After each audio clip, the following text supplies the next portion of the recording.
warahmatullahi wabarakatuh. Alhamdulillah alamin, wassalatu wassalamu ala asrafil anbiya'i wal mursalin sayyidina wa maulana wa ala alihi wa sahbihi ajmain, amma ba'du.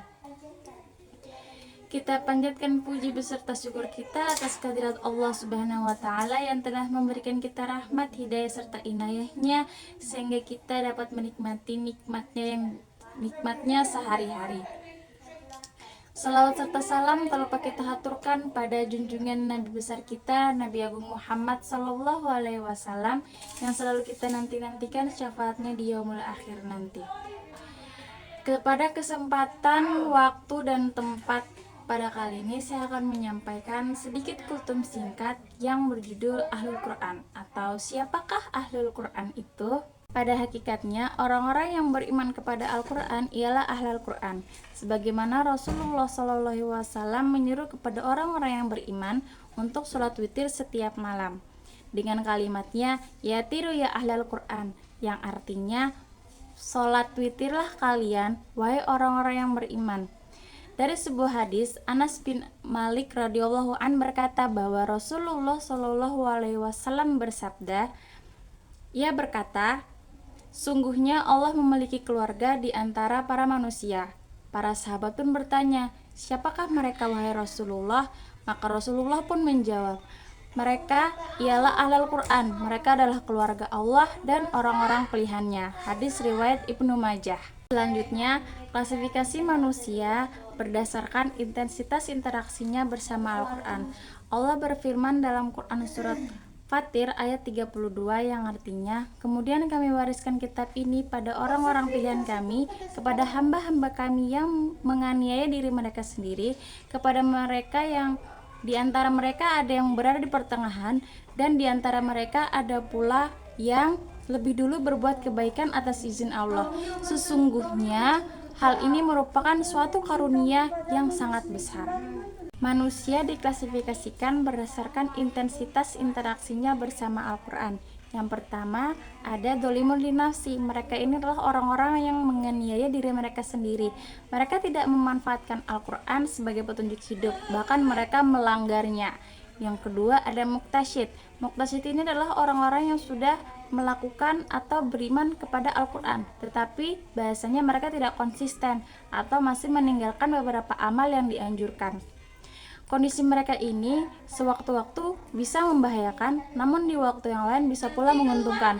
Maka muktasid tidak dianjurkan sebagai tujuan hidup.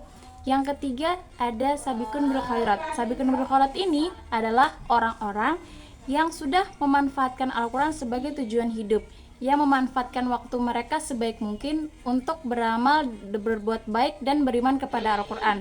Maka sabiqun bil khairat ini adalah orang-orang yang pantas disebut sebagai Ahlul Quran. Ciri-ciri Ahlul Quran ada beberapa. Di antaranya, yang pertama adalah selalu bersemangat dalam berbuat amal kebaikan. Sebagaimana beliau Abu Bakar As-Siddiq radhiyallahu an yang selalu berbuat kebaikan hingga beliau Umar merasa ghibthah atau iri dalam kebaikan. Yang kedua ialah tidak menyia-nyiakan kesempatan dan waktu untuk berbuat kebaikan dengan cara menunda-nunda hal tersebut. Yang ketiga ialah selalu merasa tergoda atau tergugah dalam melakukan hal-hal kebaikan. Jika ada teman yang berbuat kebaikan, kita selalu merasa terpanggil atau kita juga selalu merasa harus berbuat hal tersebut, tapi dalam rangka semurni-murninya hanya untuk berbuat kebaikan dan beramal kepada Allah, tidak untuk ajang pamer. Ialah langkah-langkah menjadi Ahlul Quran. Sesungguhnya syarat utama menjadi Ahlul Quran ialah dengan kemauan dan keinginan yang kuat dari diri sendiri, sehingga menghasilkan beberapa hal. Yang pertama, berdoa dan berprasangka buruk kepada Allah Subhanahu wa Ta'ala.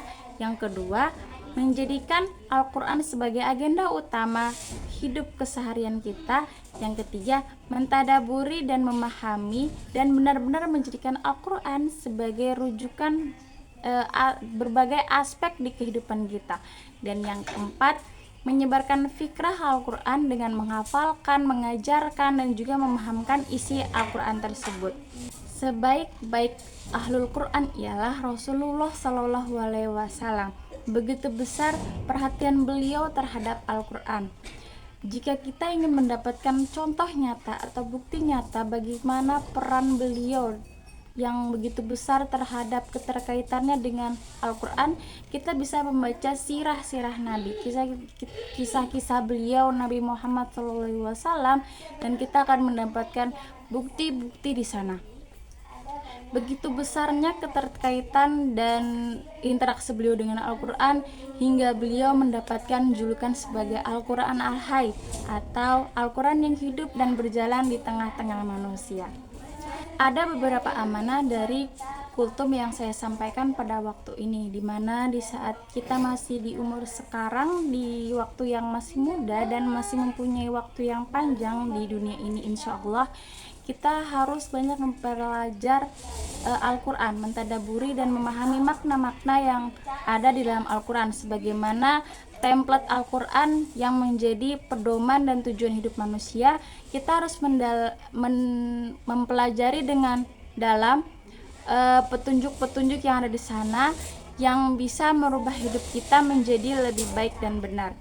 Mungkin itu saja yang bisa dapat saya sampaikan, kurang dan lebihnya mohon dimaafkan. Wassalamualaikum warahmatullahi wabarakatuh.